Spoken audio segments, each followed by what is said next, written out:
Avez-vous remarqué comme à chaque fois que nous ressentons une émotion négative, il nous faut chercher un coupable? Et oui. Alors, je ne sais pas si c'est parce qu'on n'ose pas se remettre en question ou... Non, je crois qu'en fait, c'est vraiment plus facile de chercher un coupable. Alors, dites-moi là en commentaire sous la vidéo, s'il vous arrive d'accuser la terre entière quand vous ressentez une émotion négative. Non, non, mais vous pouvez le dire, hein. Ça nous arrive à tous, hein. Moi, la première. Bonjour, je m'appelle Vanessa Millet, je suis coach, conférencière, formatrice. J'accompagne les leaders de demain à transformer leur potentiel en réussite. Je suis ravie de vous retrouver pour cette nouvelle vidéo. Alors non, moi je ne suis pas sur un bateau, c'est vrai que ça peut porter à confusion.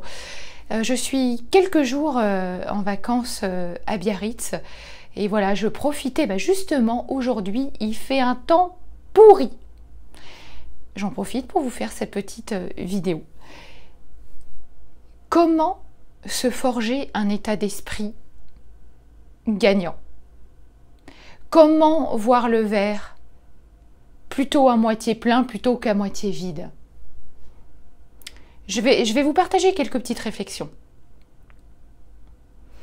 C'est vrai que nos représentations changent beaucoup de choses dans notre façon de voir les choses. Je m'explique.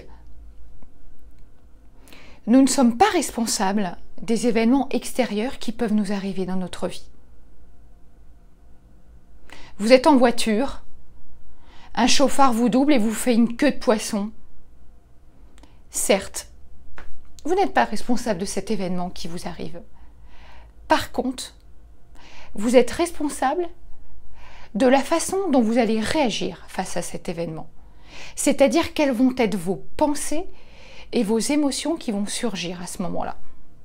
Vous pouvez vous dire « Ah, c'est un connard celui-là, qu'est-ce qu'il fait? C'est quoi son comportement? Il m'a doublé, etc. » Et là, vous pouvez vous nourrir une rengaine négative, ça va vous provoquer des réactions en cascade qui vont venir nourrir le fait que, ouais, ce chauffard-là, il a eu vraiment un comportement vraiment pas sympa à votre égard. Et vous allez, comme ça, nourrir vos réflexions et vous allez vous pourrir la journée. Donc, oui, vous n'êtes pas responsable des événements extérieurs qui vous arrivent. Par contre, c'est en votre pouvoir de changer votre état d'esprit. Vous pouvez rester sur des pensées négatives, polluantes, mais je vous assure que ça ne va vraiment pas vous faire du bien. Ce qui est intéressant, et encore une fois, à chaque fois que j'évoque des choses avec vous, je ne vous dis jamais que c'est facile, parce que nous sommes des êtres, justement, profondément émotionnels, et que aller à l'encontre de ses pensées premières, c'est quelque chose de difficile. D'ailleurs, il ne s'agit pas toujours forcément d'aller à l'encontre de ses pensées premières, mais c'est d'apprendre, en fait, à les recadrer.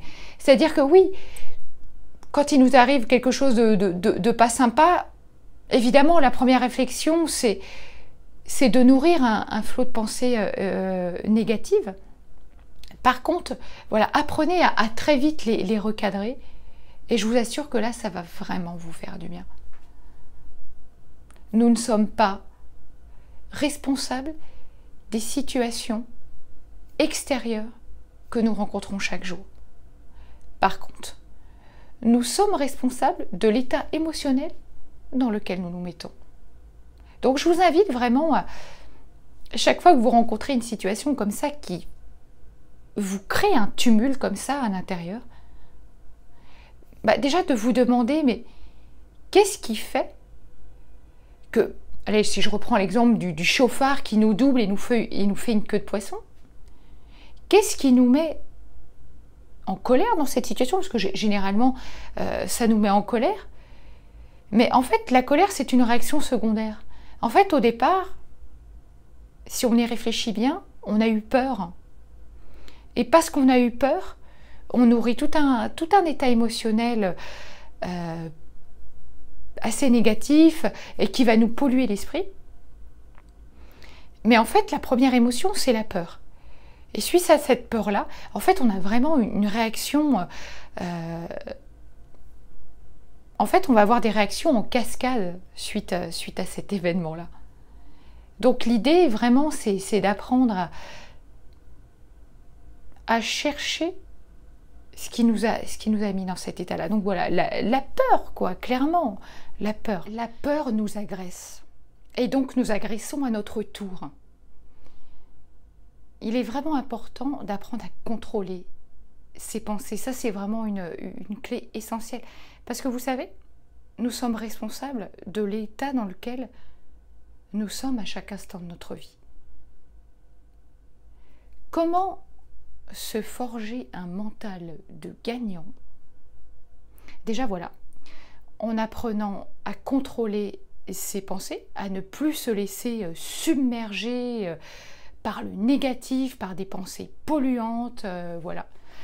Parce que chaque fois qu'il nous arrive un truc désagréable, dites-vous que peut-être cette personne-là, comme je reprends à nouveau l'exemple du chauffard, cette personne-là, elle n'a pas réellement voulu nous faire du mal. Qui sait? Elle était peut-être pressée. Peut-être que quelqu'un de sa famille est malade. Et donc, elle a dû foncer et n'a pas prêté attention à nous. Et nous, derrière, on a extrapolé et on a vu le mal quelque part. Donc voilà.